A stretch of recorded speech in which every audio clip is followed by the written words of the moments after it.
Sometimes, in the line of duty, cops are cornered by the suspect and forced into a fight for their lives, where every second counts. These are a few of those intense moments. Henry County Police responded to a welfare check in Stockbridge, Georgia, after Sandra White's sister found her body in the garage and called 911. At 10:30 a.m., Officer Taylor Webb stood outside the home and reported seeing an unresponsive woman inside. He prepared to force entry. 232 radio. Blood in the driveway, females visible inside, unresponsive. We're about to force entry. You ready, Foster? As he kicked in the door, gunshots were immediately fired from inside the home.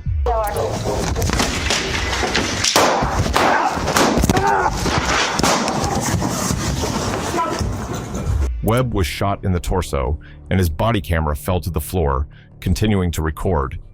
Another officer standing outside the door barely avoided being hit by a bullet.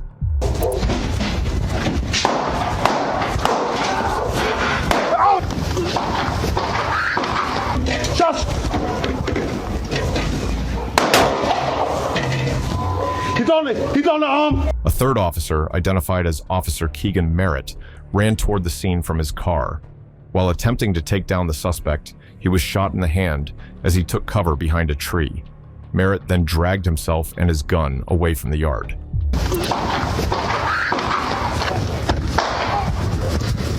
Shots fired, shots fired.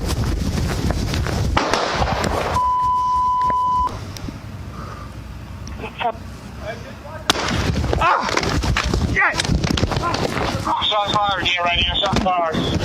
I'm hearing shots fired. Yeah, I'm here. Inside the home, the suspect, 47-year-old Anthony Tony Bailey Jr., could be heard warning officers not to enter. He claimed to have multiple rounds and a hostage, 16-year-old Arkevion White, Sandra's son. Don't come in here. Don't come in here. Don't come in here. Do not come in here. I got a lot of shots. Yes, sir. I got a lot of shots. 30 shots. I got a hostage. I got a hostage.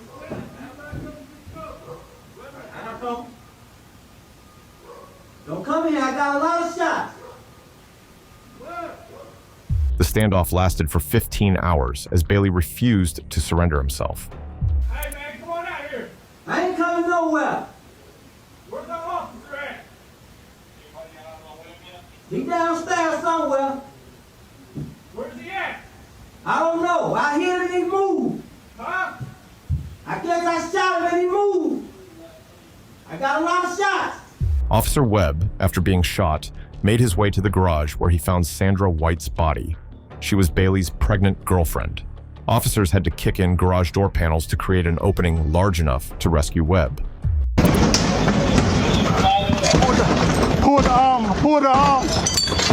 the chain, Will. Pull the chain. Go, come on, Will.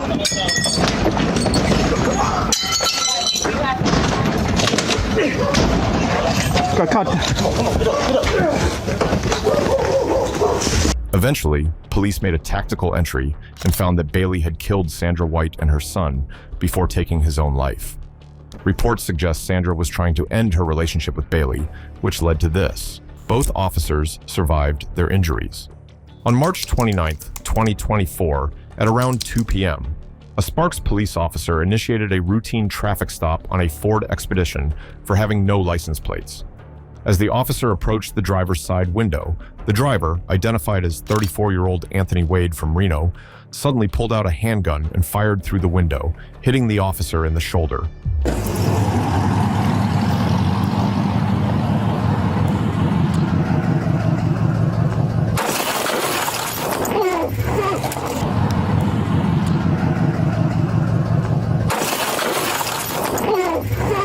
Despite being injured, the officer managed to return fire. Shots fired. It's going westbound, eastbound.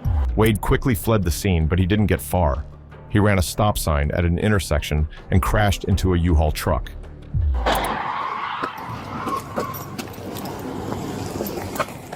I'm shot. It's just 1050.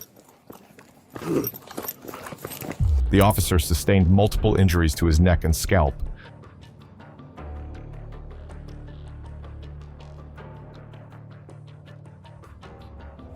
But even in that condition, he still ran behind Wade as Wade abandoned his disabled car and ran. House with a gun. Where'd he go?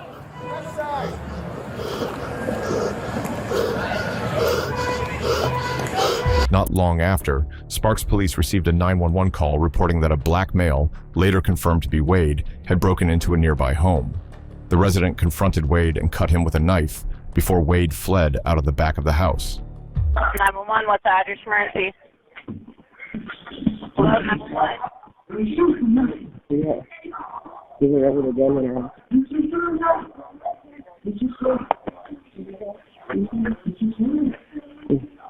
You were able to go in our house. There's a guy in your house with a gun? He ran out of backyard. After being chased out by the homeowner, Wade broke into another house, taking a woman hostage. He forced her to drive him out of the search area, but as the vehicle was attempting to leave, officers ordered the woman to shelter in place and return to her garage. He put a gun on my head. He was on the backyard and came inside. Where is he? I think he went to the other house Wait, it's okay. Which way? You went this way? in the backyard, and then I think he jumped the fence, but I don't know what.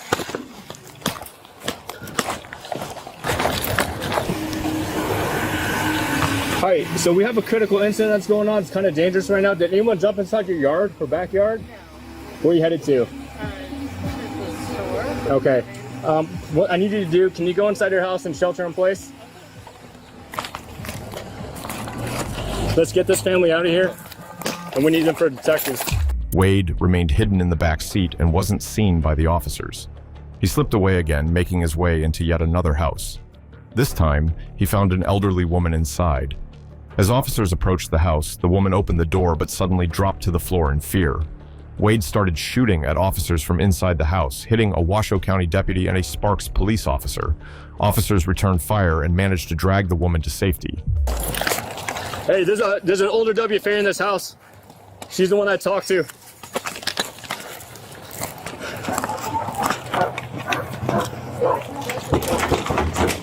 They go back inside? Yeah. Hello, please.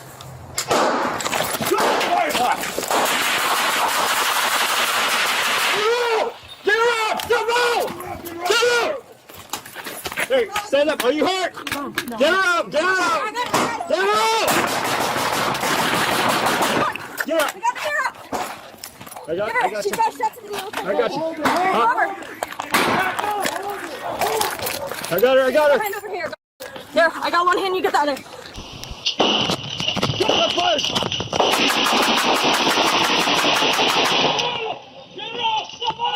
Get her out! Wade then fled out the back of the house, jumping into a neighbor's yard.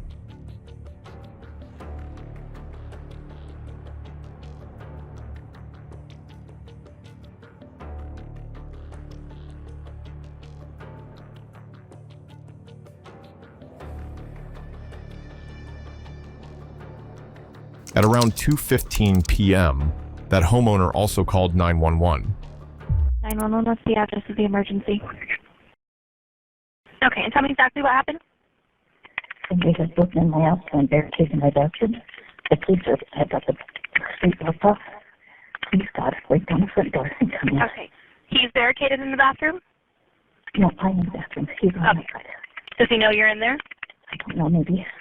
What's your name? I'm scared to death. Wade tried to hide behind a shed in the backyard. About 15 minutes later, the homeowner safely got out of the house without being injured. But then Wade re-entered her house through the back door. Crisis negotiators and SWAT teams were called to the scene and spent around 5 hours trying to convince Wade to surrender, but he did not respond. At around 7:30 p.m., SWAT officers made their move.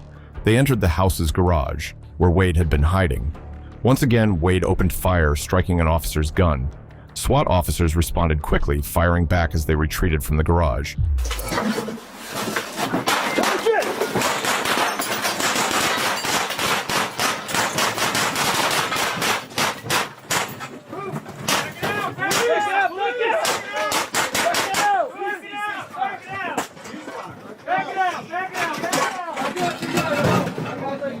Back out. Back out. Get this fucking ram. Back it up. I got you. Watch out. Finally, after a long and tense standoff, SWAT re-entered the garage. Inside, they found Wade dead. The standoff had lasted around 8.5 hours. At 3 a.m. on December 31st, 2017, Matthew Reel made his first 911 call from his apartment in Copper Canyon, Colorado. He live-streamed the call. This guy invited me to his house. He was kind of move in, and he totally freaked out on me. And he was coming at me, and okay, I'm worried about his health. He didn't know what year it was. He's like, you know what time? He's like, I know, yes. I gave him the time, but he didn't know what year it was. And he kept coming at me, and I put a laser in his eye because I appeared for my health and my safety. Deputies Zachary Parrish, Taylor Davis, and Corporal Aaron Coleman arrived at the apartment complex. They spoke with Reel and Matthew Thompson, the apartment owner who was allowing Reel to stay.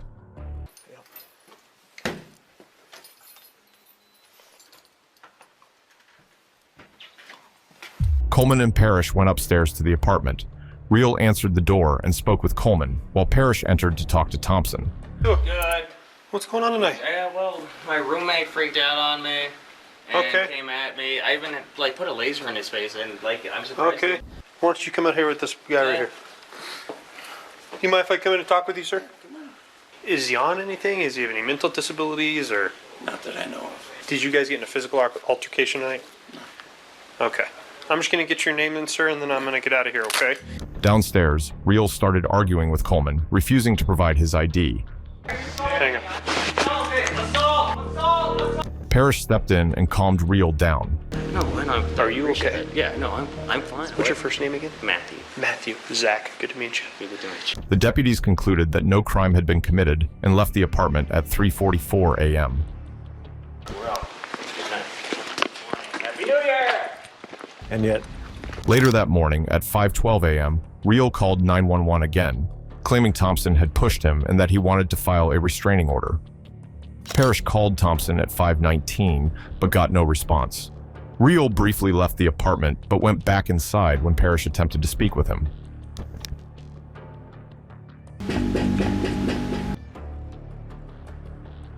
hey, Matt, it's Zach.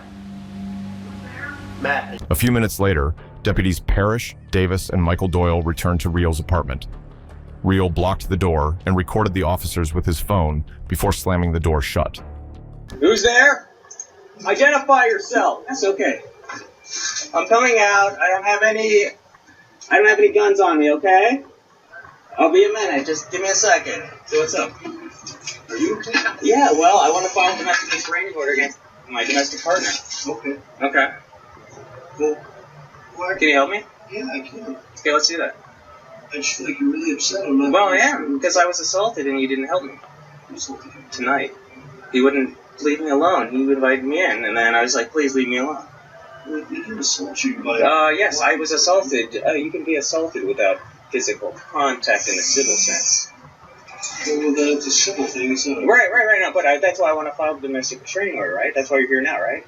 Do you want me to give you a number you can call for this kind of civil debate? I called him already, and I said I wanted to file a domestic restraining order immediately. Did you not get that message? Well, I want to file a domestic restraining order. Well, what? Can you help me? Yeah, I can. Did you not get that message? Just... Parrish decided to place Reel on a mental health hold, and the officers backed away and waited for 2 more deputies to arrive. Well, I don't think there's anyone else in there. No. We're going to take him.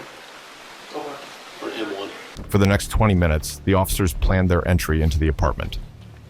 During this time, Parrish spoke to Thompson over the phone. When other officers, Sergeant Dave Byer and Deputy Jeff Pell, arrived, Parrish briefed everyone on the situation. They could hear Reel breaking things inside. Thompson arrived and gave them permission to enter the apartment. At 5:53 a.m., the officers made their way into the apartment. Parrish had a handgun, Doyle a taser, and Davis held a ballistic shield. They called out to Reel as they struggled through the barricaded door with household items. Sheriff's office! Watch your face. I gotta keep this door. Key, cover me. Yep. Thank you. I got lethal. Okay, going back to less lethal. Watch your right. Okay. Watch your right. Matthew, come out! Let's go.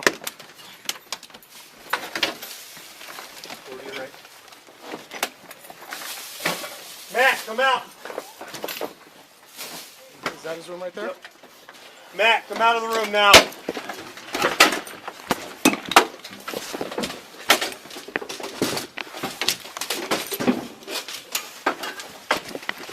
Matt, open the door.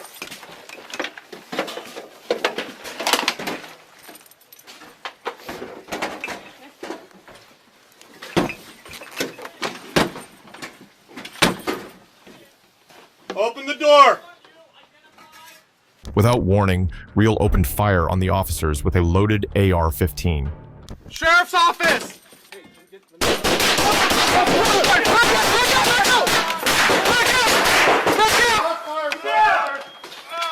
He's down! Hey, I'm going! As Doyle tried to help Parrish after he was shot, Real fired again. Cover me! Cover me! Sheriff's office! Getting out! Get out! One down!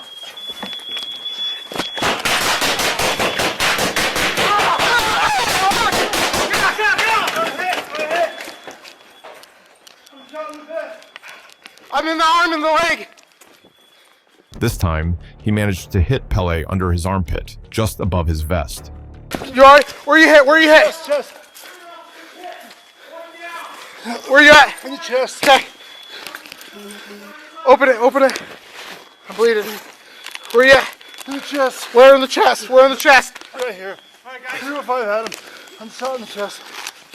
Byer started giving first aid to Doyle, who in turn was helping Pele.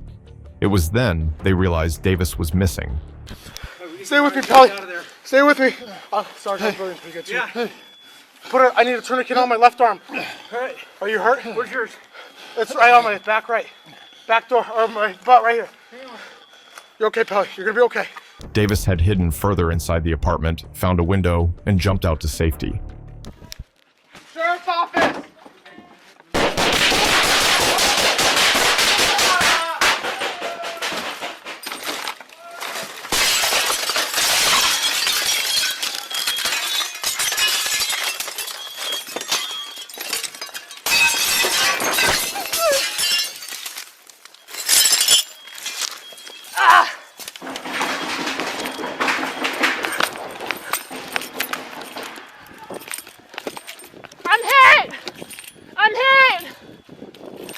Parrish, however, was still inside.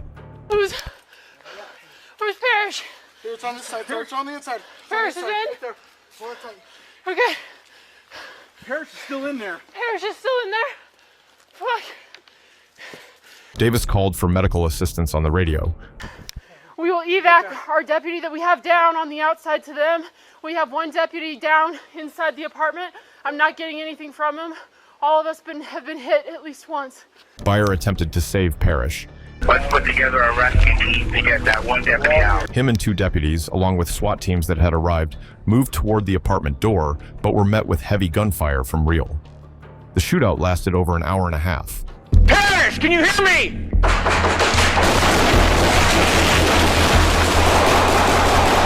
Finally, SWAT made entry, rescued Parrish, and in the firefight, officers killed Real.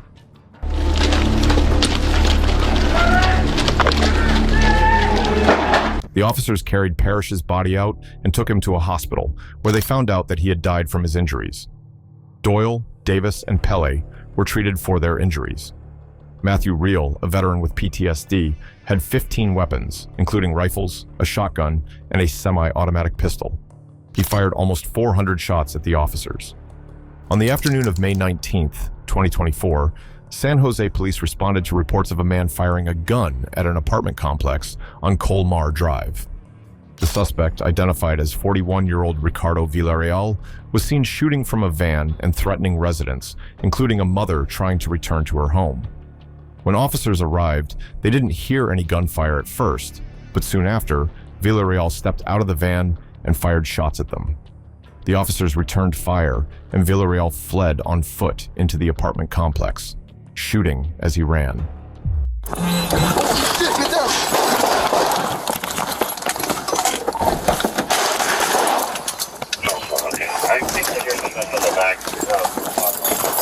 I got you. Get down. I got you. Get my rifle. Control. 6-2 Paul 2. We're being shot at behind the Comar Apartments. I got you. Fire. Are you hit? No, I'm good. Get your rifle. Watch your backs. Hey, watch your back. About 1 minute later, the officers radioed that the suspect was shooting at them again. Both officers fired back, and the suspect reloaded his firearm before running north through the apartment complex. Get down.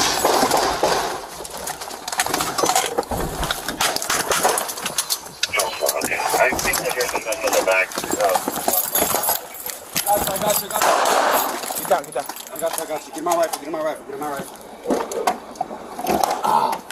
Control. 6-2 Paul 2. We're being shot at behind the Comar Apartments. I got you. Eastbound line of fire. Are you hit? No, I'm good. Get your rifle. Hey, I'm on the vehicle. Where they run? Suspect ran northbound, HMA, bald, and Hey, get on the fucking ground! Give me the fucking key. Backup officers quickly arrived and set up positions to block Villarreal's escape route. 6-2 Paul 2. Currently attached code 3. Unit bear attached code 3. Or is anyone injured? Northbound. HMA, bald, and Villarreal then came face to face with another officer. As he pointed his gun and advanced, a third officer shot him. On the ground! Do not move! On the ground! Now! Get on the ground! Do not fucking move! Even after being shot, Villarreal continued to scream and refused to move away his gun when ordered by the officers. Get on the ground! Jacob, I'm with you. I got radio. Stay. 6 Paul 10, priority traffic. Don't fucking move!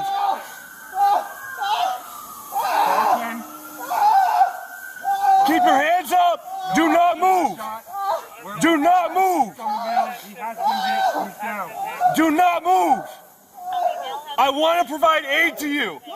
Sarge, please put on gloves. After this, the officer fired a warning shot, telling him to drop the gun so they could safely provide first aid. Do not grab the gun! Don't grab the gun! You're still grabbing the gun. Do not grab the gun! Stop! The officer spoke to the suspect, trying to calm him down and get him to cooperate, while also using the radio to call for more officers to assist with the arrest. He asked for backup and requested non-lethal tools, like tasers, to handle the situation as safely as possible without resorting to deadly force.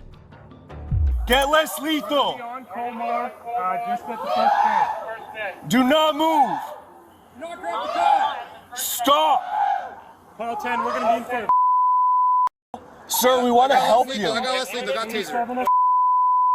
Sir, we want to help you. Do not reach for anything. Sir, I don't want you to die. Please stay with me. Keep your hands at your side. I want to help you. We are the police. Do not reach for the gun. All right. Do we have an arrest team established? We got hands right here. Do we have a lethal for the firearm? At around 4:21 p.m., Villarreal was finally taken into custody. Officers immediately began providing medical assistance before he was transported to the hospital for further treatment. At the scene, police recovered the loaded, unregistered firearm. One suspect only, so 1196 on the vehicle. Moving! Paul 6, we're correction. Paul 10, we're going to be making our approach to the suspect. Police! Do not move! Hold on, guys.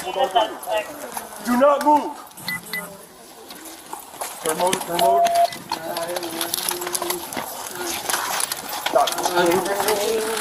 Paul 10, we have the suspect 1015. It's code 4 for 5. Villarreal had previously served a 10-year sentence for assaulting a police officer and was prohibited from possessing firearms due to his criminal record. That's not all. At the time of the incident, he was also on probation. As of now, Villarreal has not been formally charged, as he remains in critical condition following the shooting. On the night of July 7th, 2016, at around 8:58 p.m., Micah Xavier Johnson, a 25-year-old Army veteran, parked his SUV on Lamar Street near a college building. Frustrated by police shootings of black men, he opened fire on officers and protesters gathered nearby, and that is after he spoke to some officers before he started the shooting spree. Not long after he started, he had killed 3 officers, while 3 others and a civilian were wounded. 11 officers fired back, but because they weren't sure where Johnson was, some were left vulnerable as they worked to block intersections. I don't know. After the first shots, Johnson moved north along Lamar Street and ran into Officer Brent Thompson. Dressed in tactical gear, Johnson began shooting randomly to draw officers in. He even fired a shot toward a balcony where someone was filming. As Officer Thompson approached, Johnson circled around him, shooting him multiple times from behind and killing him.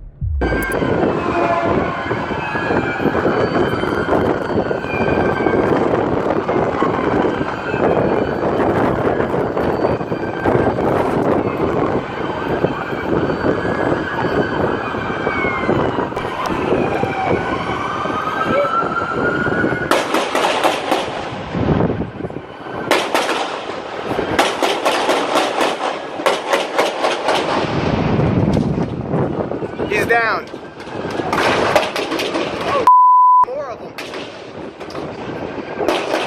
Even though he was injured, he tried to enter a nearby college by shooting out a glass door but couldn't get in. He managed to wound 2 campus officers. Corporal Brian Shaw was shot in the stomach, and Officer John Abbott was injured by flying glass before Johnson entered the building unnoticed by breaking through another glass door. I got you, brother. Hold on. I got you. Hey, we don't know what stairwell he's up. He could be down, he could be up. Officers followed a trail of blood Johnson left behind, leading them to a stairwell. Blood was smeared on the walls and railings of a second-floor landing, which meant Johnson had been there, waiting. LT, we're gonna follow the blood. You got no choice. Is that door open, guys? I got bloody hammer right here, too, so. From a second-floor window, Johnson spotted Michael Smith outside a 7-Eleven on Elm Street. He fired from the window, killing the sergeant.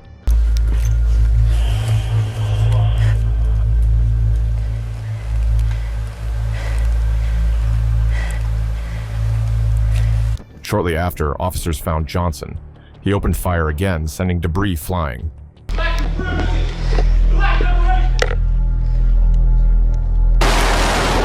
it. Shots fired, second floor, outside. Shots fired, shots fired.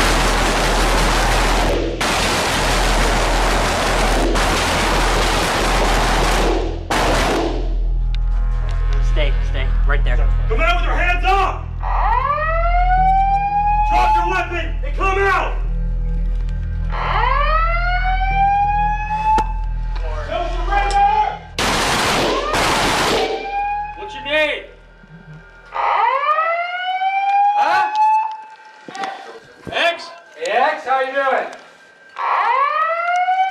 X, I need you to put that gun down and come out of here. Well, I know you're prepared for this.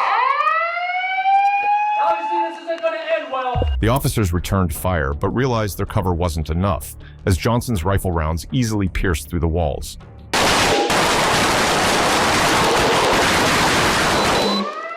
I got fragments coming through. The tactical team's negotiator, Larry Gordon, tried to talk to Johnson, but he refused to cooperate. He had one goal in mind, and that was to kill. I just want to know what you're feeling, X. I just want to know what you're feeling. Why? You say you're going to die here anyway, so what does it matter, bro? We got no. No. Okay, I won't call you, bro. I apologize. You said we're killing your black brothers, right? You know I'm black? All I'm asking is that we resolve this situation, man. I want to hear your story. The talking is over. It's time for revolution, brother. If you are my brother, put the weapon on both sides. All these people are talking in my ear, X, want to know why you're doing this. We have to get liberation. I love that sound. Y'all want to get some? I told you, X, I got control over here. I'm trying to make you understand. I got control. I know that sound. X, I'm not bullshitting you, man. I hadn't bullshitted you in 45 minutes. Hours passed with no surrender from Johnson. He claimed to have planted bombs and dared officers to come down the narrow hallway. Eventually, the tactical team, led by Senior Corporal Jeremy Borchardt, decided to use a robot with explosives to end the standoff. Now you know what they're doing, right? They're cutting charges over there, so if you're a big blast, that's probably good for you. It's gonna blow some sheetrock, ceiling tiles. Just check. We're gonna be able to see for a bit.